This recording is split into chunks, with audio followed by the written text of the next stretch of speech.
जितने आस्था चैनल पर कथा सुन रहे हो, जितने फेसबुक और यूट्यूब पर सुन रहे हो, बहुत सावधानी से सुनना। 2 बार पशुपति व्रत कर लिए, आपने ये कर लिया, आपने प्रदोष कर लिया, आपने सोमवार कर लिया, आपने सारे अनुष्ठान कर लिए, बहुत सारे उपाय भी करे, तो सोमवार के दिन भगवान शंकर को अगर जल चढ़ाया जाता है तो हमारे घर में शीतलता का अनुभव होता है। एक बात बहुत अच्छे से अपने भीतर उतारिए। को लग रहा है मेरा ये काम नहीं हो रहा, मेरे पास में इतना नहीं है, मेरा बहुत व्यापार कर रहे हैं पर आ ही नहीं रहा, धन कहीं से नहीं आ रहा, बहुत टेंशन में जीवन चल रहा है। तब चतुर्थी की पूजन में जो आप आखा दाना रखते हो, गेहूं वगैरह कुछ भी जो रखते हो, उसकी बड़ी महत्वता होती है महाराज। यहाँ तक कहा गया है, चतुर्थी की कथा तो आप लोग पढ़ते होंगे, जो लोग पढ़ते हैं उनको मालूम होगा। चतुर्थी की कथा में लिखा है, चौथ माता के व्रत में वर्णन किया गया है कि वो आखा दाना जो रखा जाता है, मान लो कोई जरूरी काम होता है तभी आखा दाना को रखा जाता है। आपको लगता है मेरा पति बहुत मेहनत करता है और उसका कोई फल नहीं मिल रहा, बहुत परिस्थिति नीचे जाती जा रही है, खूब डाउन होते जा रहे हैं, हमारे पास में कुछ भी नहीं है, यहाँ तक कि मेरे पास इतना भी नहीं कि मैं सीहोर कुबेरेश्वर धाम भी चले जाऊं और रुद्राक्ष उत्सव की कथा सुनकर। आपको लगता है ऐसा कि आपके पास में नहीं है इतना और मैं सीहोर तक भी नहीं जा पाऊं, मेरे पास धन नहीं। जितने आस्था चैनल पर सुन रहे हो, जितने मोबाइल पर सुन रहे हो, जितने यहाँ पंडाल में सुन रहे हो, 7 बेलपत्र लेना है। कितनी बेलपत्र लेना है? 7 बेलपत्र में से सबसे पहली बेलपत्र, घर से जब चलो तो घर के पास में जो घर के अंदर रसोई घर में मटका होता है, क्या बोलते हैं यहाँ पर, हंडा, मटका, गगरा, घड़ा, जिसमें तुम पानी भरते हो, टंकी, बाल्टी, जो भी होता है रसोई घर में जो पानी भरते हो तो पीने के, हंडे में, बोतल, उसमें टंकी में, जिसमें भी तुम भर के रखते हो, एक बेलपत्र उस हंडे के पास में, मटके के पास में वहां रखना है। घर से उसी मटके में से एक पानी लेना है, उसी हंडे में से एक लोटा जल लेना है, उसको लेकर जाना है। एक बेलपत्र वहां रख दी, बची कितनी? 6 बेलपत्र में से चलते चलते एक बेलपत्र पानी लेकर जब जाओ तब एक बेलपत्र बेलपत्री के वृक्ष के नीचे बेलपत्र चढ़ा के उस पर जल चढ़ाना। 6ठी बेलपत्र, जल को पूरा मत चढ़ाना, जल लेकर चढ़ाना। 5 नंबर की बेलपत्र नंदीश्वर के पास में, जिस नंदी का पांव ऊपर की ओर हो, एक पांव नीचे दबा रहता है, एक पांव ऊपर वाले पांव के पास में एक बेलपत्र रख देना। 5वें नंबर की बेलपत्र वहां रख दीजिए। 4थे नंबर की बेलपत्र अशोक सुंदरी वाली जगह, हमने कई बार आपको अशोक सुंदरी का स्थान बताया। ये जलाधारी, यहाँ जो बीच में से जल बहता है, बीच में एक मोटी लाइन होती है, अशोक सुंदरी। 4थे नंबर की बेलपत्र यहाँ रख दीजिए, थोड़ा सा जल समर्पित कर दीजिए। 3रे नंबर की बेलपत्र, यहाँ बैठकर जल चढ़ा रहे हो तो यहाँ रखो, यहाँ बैठकर जल चढ़ा रहे हो तो यहाँ रखो, यहाँ बैठकर चढ़ा रहे हो तो यहाँ रखो, मतलब पार्वती जी का जो हस्तकमल है उस पर रखना है और उस पर जल चढ़ाना। 3रे नंबर की। 2रे नंबर की बेलपत्र शंकर भगवान का जो शिवलिंग है उसके ऊपर बेलपत्र को रखना है। बेलपत्र की जो डंडी है, आप बैठे हो वहां पत्ती का मुंह होना चाहिए, डंडी का मुंह तुम्हारे ठीक विपरीत। बेलपत्र यहां रखें, 2रे नंबर जल चढ़ाएं। एक बेलपत्र जो 7वें नंबर की है, उस बेलपत्र को जो जलाधारी है, जल चढ़ाने वाली, उस जलाधारी का स्पर्श कराएं और उस बेलपत्र को वापस लेकर उसमें से थोड़ा सा जल उस जलाधारी में डाल दें। उस बेलपत्र को जो 7वें नंबर की बेलपत्र है, उसका स्पर्श केवल जलाधारी को कर बाबा से विनती कर उस बेलपत्र को किसी भी दिन आप अपने घर में लाकर रख लो और कुबेरेश्वर धाम आप आना चाहते हो, बाबा से विनती कर आना, बाबा ऐसा धन देना कि मैं वहां जाकर लोगों को पानी पिला सकूं, बिस्कुट खिला सकूं, ऐसी कृपा करना। 7 मार्च को कथा प्रारंभ होगी कुबेरेश्वर धाम की। 5 मार्च के पहले मेरा बाबा तुम्हारी झोली जरूर भरेगा और तुम्हें कुबेरेश्वर धाम जरूर बुलाएगा, पक्का। ज्यादा दूर का नहीं सोचना, नजदीक। 7 बेलपत्र का उपाय, 7 बेलपत्र का उपाय शिव जी का एक आनंद फल प्रदान करना।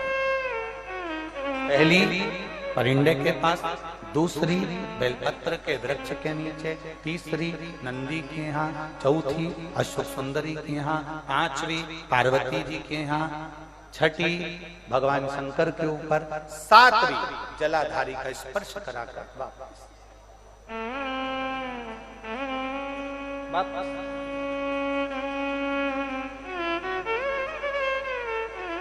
जल कितनी जगह चढ़ेगा? जल कितनी जगह चढ़ेगा? केवल 5 जगह पर। एक बेलपत्री के पेड़ के नीचे, दूसरा सुख सुंदरी की जगह, तीसरा पार्वती जी की जगह, चौथा शिवलिंग के ऊपर और पांचवा जो जलाधारी है ऊपर, उस 5 जगह पर एक ही लोटे में से थोड़ा थोड़ा जल वहां चढ़े। और बाबा से विनती करना है आपको, बाबा मेरा ये दुख है आप मिटा दें, बाबा मेरा ये कष्ट है समाप्त करना, बाबा मुझे सीहोर पहुंचना है, कुबेरेश्वर धाम जाना है, रुद्राक्ष उत्सव में लोगों को भंडारा खिलाना है, बाबा इतनी झोली भरना मेरे दाता, मैं स्वस्थ होकर कुबेरेश्वर धाम की धरा पर पहुंच सकूं। ऐसी कृपा उससे विनती करो, विनय करो, निवेदन उससे प्रार्थना करो, झोली पसार कर प्रणाम करोगे वो देखता, देख खाली नहीं छोड़े। शिव कथा बहुत तकलीफ है और नहीं हो रहा काम, बहुत दिनों से लगे हो नहीं हो रहा, हरा मूंग ले जाओ, मूंग के दाने तो रहते हैं घर में, केवल 31 मूंग के दाने लेकर जाइए, 31 चावल के दाने लेकर जाइए और 31 ही बेलपत्र लेकर जाइए। जिस दिन सोमवार की अष्टमी हो, कौन से दिन? सोमवार की अष्टमी हो, उस दिन शंकर जी के मंदिर में जाओ, 3 चीज लेकर जाओ, मूंग के दाने, चावल, बेलपत्र।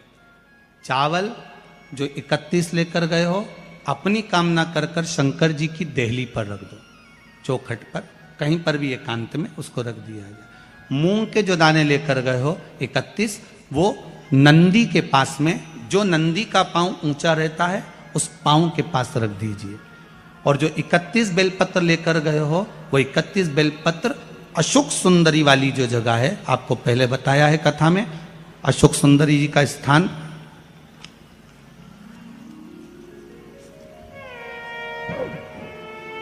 ये शिवलिंग, ये जलाधारी जहां से पानी बहता है, उसके बीच में एक मोटी सी लाइन होती है जो शंकर भगवान की छोटी लड़की अशोक सुंदरी का स्थान है।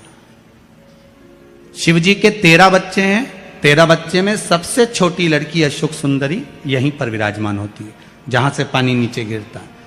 प्रत्येक शिवलिंग के सामने एक मोटी सी लाइन होगी, उस मोटी सी जो लाइन है अशोक सुंदरी, वहां पर जो 31 बेलपत्र लेकर गए हो, अपनी कामना कर कर पीला चंदन लाल चंदन लगाकर उस पर समर्पित करते जाओ। उसकी डंडी जहां से पानी बहता है उस ओर होना चाहिए। आप निवेदन कर कर देखो, एक सोमवार की अष्टमी पर कर कर देखना, दूसरी सोमवार की अष्टमी आएगी, अपने आप आपका काम हो गया होगा। बाबा से निवेदन तो करो, क्यों भटक रहे? भोला सब दुख काटो, संभाल के रखते हैं कि हम इस काम के लिए जा रहे हैं और हमारा ये कार्य सफल होना चाहिए। तो जिसने चतुर्थी का व्रत करा है, जिसने चंद्रदेव का पूजन करा, चतुर्थी का व्रत करा, वो गणेश जी से विनती करके वहां से 2-4 आखा दाना उठा ले, और जो व्यक्ति का काम अटक रहा है अपने ही घर का, पर दूसरे कुल को नहीं देना, अपने ही कुल के अंतर्गत जो काम अटक रहा है उसकी जेब में, उसके पल्लू में उस चीज को रख दिया जाए। तो चतुर्थी जो अगली आती है, जैसे आप महीने की करते हो तो महीने की, और आप जैसे करते हो कि 4 अलग बड़ी बड़ी चतुर्थी करते हो, तो उसके अनुसार आपका कार्य सिद्ध होता ही है। उस आखे दाने का इतना महत्व होता है क्योंकि चतुर्थी का व्रत करने वाली माता जब व्रत करती है तो स्वयं चतुर्थी की कथा में लिखा हुआ है कि पार्वती जी गणेश जी से चतुर्थी की कथा बचवाती। तो चतुर्थी की कथा जब होती है तो उसको स्वयं गणेश जी बाच रहे हैं। तो व्रत कौन सुन रही है? माता पार्वती। और आपने जो आखा दाना लिया वो गणेश जी के भाव से लिया, गणेश जी से निवेदन करके, विनय करके, प्रार्थना कर कर उसको प्राप्त किया। जिस कन्या या वर का विवाह नहीं होता, 40 साल हो गए या 30 साल हो गए, या जब 28 के बाद में लड़का लड़की क्रॉस हो जाए कि 29 में, 30 में, 32 में, 34 में, 40 तक पहुंच गए और विवाह नहीं हो रहा है, तब बेलपत्री के जो पेड़ होता है, वृक्ष होता है, उस वृक्ष की जो डाली होती है, उस डाली के मनकों से जो माला बनती है, बाजार में भी मिल जाती है बेल की माला, उस माला को भगवान शंकर को समर्पित कर कर बेलपत्री के वृक्ष के नीचे बैठकर भगवान शंकर का पंचाक्षर मंत्र का जाप करना है। कौन सा मंत्र है? पंचाक्षर। पंचाक्षर मंत्र कल बताया था, नमः शिवाय। अगर रसोई घर से भोजन में तुलसी डलकर अगर ठाकुर जी के सामने वो थाली रखी तो ये पक्का है वो थाली ठाकुर जी नहीं जीमेंगे, क्योंकि उसमें तुलसी रखी हुई आई है। हाँ, जब ठाकुर जी के सामने थाली रखा गई और तुमने थाली रखने के बाद में मंदिर के सामने बैठ के फिर तुलसी डाली तो ठाकुर जी उसको स्वीकार कर लेते हैं। क्यों? क्योंकि 33 करोड़ देवी देवता एक जगह पर विराजमान हैं। जब हम थाली रखते हैं, प्रथम देव उस भाग को ग्रहण कर ले। जब तक तुलसी डालते हैं, प्रथम देव अपनी दृष्टि हटा लेते हैं। समय होता है, एक टाइम होता है, एक पल होता है, एक घड़ी होती है कि गणेश जी महाराज हमारे घर में आ गए। गणेश जी की सबसे पहली जो आरती हो, उस आरती के समय पर अगर धूप बत्ती जलाई जाए या गोबरी को जलाकर उसमें गूगल छोड़ी जाए और गूगल छोड़ने के बाद गणेश जी का नाम ध्रुम वर्ण कह दिया जाए तो गणेश जी को तुम्हारे घर की पूजा स्वीकार करना पड़ती है। बस वो समय हम जानते। हम तो बस उतना जानते हैं कि शिव महापुराण में लिखा और मुद्गल पुराण में लिखा, गणेश पुराण में लिखा, गणेश जी का एक नाम होता है ध्रुम वर्ण। क्या नाम है? ध्रुम वर्ण गणेश जी का एक नाम होता है। जब हम धूप जलाकर और धूप लगाने के बाद में गणेश जी की सबसे पहली आरती करने के पहले अगर हम सबसे पहली आरती गणेश जी की कर रहे हो, अपने घर में स्थापना कर रहे हो, बिठा रहे हो और तुम चाहते हो कि गणेश जी मेरे घर में आके मेरी पूजा को स्वीकार करें और जो मांगू मेरा गणेश मुझे दे 10 दिन के अंदर, तो पहला नाम लेकर पुकार लेना ध्रुम वर्ण विनायक, बैठो, बस काम हो गया। वो फिर ही होकर आता। सुंदर जोड़ी थी शंकर और पार्वती की। सही है कि गलत है? कभी नहीं झगड़ते थे। इसलिए पृथ्वी पर ना तो लक्ष्मी जी के व्रत हैं, ना ब्रह्माणी के व्रत हैं, ना इंद्राणी के व्रत हैं। अगर पूरी पृथ्वी पर सबसे ज्यादा व्रत किसके हैं? माता पार्वती। तीज का व्रत किसका? पार्वती का। चतुर्थी का व्रत किसका? पार्वती का। चौथ का व्रत किसका? पार्वती का। छठ का व्रत किसका? पार्वती का। जितने व्रत है सब माता पार्वती। गणेश जी मैया को प्रसन्न करने के लिए 8 रूप में धारण करते हैं। 8 रूप भगवान गणेश जी ने धारण किए। एक मयूरेश्वर गणेश, दूसरा सिद्धि विनायक, तीसरा बल्लालेश्वर, फिर वरद विनायक, फिर चिंतामणि, फिर गिरजात्मज, फिर भगवान गणेश विघ्नेश्वर अष्ट विनायक, फिर महागणपति। ऐसे गणेश जी के 8 नाम हुए। उस समय तिजोरी के अंदर जो गणेश की प्रतिमा रखी जाती है, किस नाम से रखी जाती है? तो तिजोरी में हम जो गणेश की प्रतिमा रखते हैं वो वरद विनायक के नाम से रखते हैं। कौन सा गणेश? वरद। वरद विनायक के नाम से तिजोरी में गणेश रखते हैं। और वरद विनायक के नाम से गणेश जी तिजोरी में रखाते हैं। आपको कथा में कहा था, घर में सीधी सूंड का गणेश और व्यापार व्यवसाय ऑफिस में उल्टी सूंड का गणेश होना चाहिए। वरद विनायक को तिजोरी में। जब मकान का गृह प्रवेश होता है तो गणेश जी की पूजन जो दरवाजे पर करी जाती है उसे सिद्धि विनायक गणेश कहते हैं। कौन सा गणेश? सिद्धि विनायक। जब हम घर में शुभ कार्य हो, बंदरवाल लगाएं, कोई दरवाजे पर शुभ लाभ लगाएं या स्वस्तिक बनाएं या माताएं दरवाजे पर रंगोली डाले, तो उसी समय पर सिद्धि विनायक के नाम से रंगोली डालना चाहिए, तो घर में लक्ष्मी बढ़ती है, सिद्धता बढ़ती है। याद रखिए, कभी भी गणेश जी को, मिट्टी के गणेश जी लाते हो भादो महीने में, तो विसर्जन करो, तो विसर्जन के समय पर 2 बिंदी, एक कंकु की एक हल्दी की, दीवार पर जरूर लगा देना चाहिए। क्यों? क्योंकि गणेश जी हमारे यहाँ आते हैं तो रिद्धि सिद्धि के साथ आते हैं, पर जब गणेश जी जाते हैं अगर हम बिंदी नहीं लगाते हैं तो गणेश जी अपनी रिद्धि सिद्धि को साथ में लेकर चले जाते हैं। पति के साथ पत्नी वापिस चली जाती है। जब हम बिंदी लगाते हैं तो उसका मतलब होता है कि हमारे घर की बहू हमारे घर में रहे, बेटा भले भ्रमण के लिए जाए। तो गणेश जी जाते हैं, रिद्धि सिद्धि घर में रह जाती है। इसलिए रिद्धि सिद्धि को घर में रखने के लिए 2 बिंदी लगाना चाहिए, एक कुंकू की, एक हल्दी। रिद्धि सिद्धि। गणेश जी की प्रियता है दुर्वा। क्या प्रियता है? दुर्वा। कितनी दुर्वा गणेश जी को समर्पित करी जाती है? मात्र 5। कितनी? आज के जमाने में लोग गट्ठा बनाकर चढ़ा दें, वो अपनी जगह पर 5 दुर्वा पंचम इंद्रियों को वश में करने के लिए, और भगवान के 5 जो स्वरूप हैं उनको अपने भीतर उतारने के लिए 5 दुर्वा। और दुर्वा में भी 3 गांठ।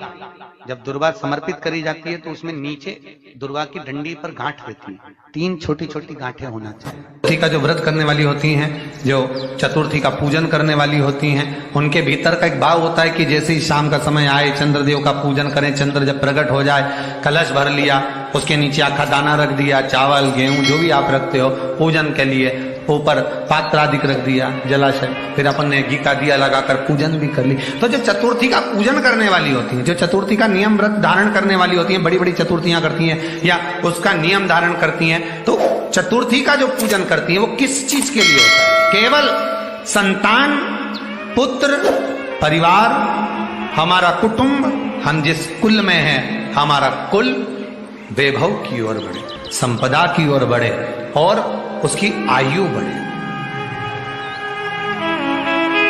उसकी आयु बढ़े, वैभव बढ़े। बहुत ध्यान दीजिएगा महाराज, चतुर्थी की पूजन में जो आप आखा दाना रखते हो, गेहूं वगैरह कुछ भी जो रखते हो, उसकी बड़ी महत्वता होती है महाराज। यहां तक कहा गया है, चतुर्थी की कथा तो आप लोग पढ़ते होंगे, जो लोग पढ़ते हैं उनको मालूम होगा। चतुर्थी की कथा में लिखा है, चौथ माता के व्रत में वर्णन किया गया है कि वो आखा दाना जो रखा जाता है, मान लो कोई जरूरी काम होता है तभी आखा दाना को रखा जाता है, संभाल के रखते हैं कि हम इस काम के लिए जा रहे हैं और हमारा ये कार्य सफल होना चाहिए। तो जिसने चतुर्थी का व्रत करा है, जिसने चंद्रदेव का पूजन करा, चतुर्थी का व्रत करा, वो गणेश जी से विनती करके वहां से 2-4 आखा दाना उठा ले, और जो व्यक्ति का काम अटक रहा है अपने ही घर का, पर दूसरे कुल को नहीं देना, अपने ही कुल के अंतर्गत जो काम अटक रहा है उसकी जेब में, उसके पल्लू में उस चीज को रख दिया जाए। तो चतुर्थी जो अगली आती है, जैसे आप महीने की करते हो तो महीने की, और आप जैसे करते हो कि 4 अलग बड़ी बड़ी चतुर्थी करते हो तो उसके अनुसार आपका कार्य सिद्ध होता ही है। उस आखे दाने का इतना महत्व होता है क्योंकि चतुर्थी का व्रत करने वाली माता जब व्रत करती है तो स्वयं चतुर्थी की कथा में लिखा हुआ है कि पार्वती जी गणेश जी से चतुर्थी की कथा बचवाती। चतुर्थी की कथा बाची किसने थी? स्वयं गणेश जी महाराज ने। और सुनी किसने थी? माता पार्वती। बाचने वाले गणेश जी थे, सुनने वाली माता पार्वती थी। तो चतुर्थी की कथा जब होती है तो उसको स्वयं गणेश जी बाच रहे। तो व्रत कौन सुन रही है? माता पार्वती। और आपने जो आखा दाना लिया वो गणेश जी के भाव से लिया, गणेश जी से निवेदन करके, विनय करके, प्रार्थना कर उसको प्राप्त किया। जितने आस्था चैनल पर कथा सुन रहे हो, जितने फेसबुक और यूट्यूब पर सुन रहे हो, और जितने इस छत्तीसगढ़ की पावन धरा पर बैठकर सुन रहे हो, बहुत सावधानी से सुनना। एक छोटा सा कपूर का टुकड़ा जब आरती में जलाया जाता है तो ये कपूर क्यों जलाते हैं? इस कपूर का महत्व क्या है? इस कपूर का कारण क्या है? ये कपूर है कौन जिसको हम आरती में जलाते?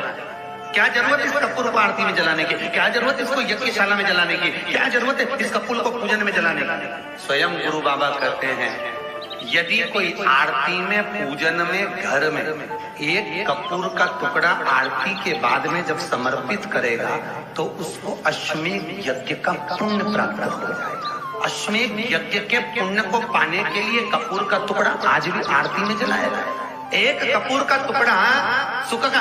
इसीलिए हमारे यहाँ शास्त्र कहता है महाराज, जब आपको घर में अगर ऐसा लगने लगे कि 15 दिन से बहुत बेचैनी है, बहुत दुख तकलीफ लग रही है, कोई ना कोई बीमार पड़ रहा है, कुछ ना कुछ तकलीफें लग रही है, तो एक पीपल का पत्ता ले लो, उसके ऊपर एक कपूर का टुकड़ा ले लो, सारे घर में घुमाकर उसको दरवाजे के बीच मध्य में जलाकर रख दीजिए। थोड़ी सी जला 20 से 25 मिनट के अंदर मकान में एनर्जी वापिस आ जाएगी, उस भवन में एनर्जी वापिस हो जाएगी। 20 से 25 मिनट के अंदर एनर्जी वापस। लग रहा है कि यहाँ नेगेटिव है तो उसको पॉजिटिव बनाया जा सकता है। रात को 12 बजे शंकर जी के मंदिर में शिवलिंग पर चढ़ी हुई बेलपत्री को उठाकर शंकर मंदिर का शिखर देखकर चबा चबा कर खा लीजिए। आपके पाँव के घुटने बदलने की जरूरत नहीं पड़ेगी। ऑपरेशन श्री शिवाय नमस्तुभ्यम, सब बोलिए एक बार जमकर, श्री शिवाय नमस्तुभ्यम।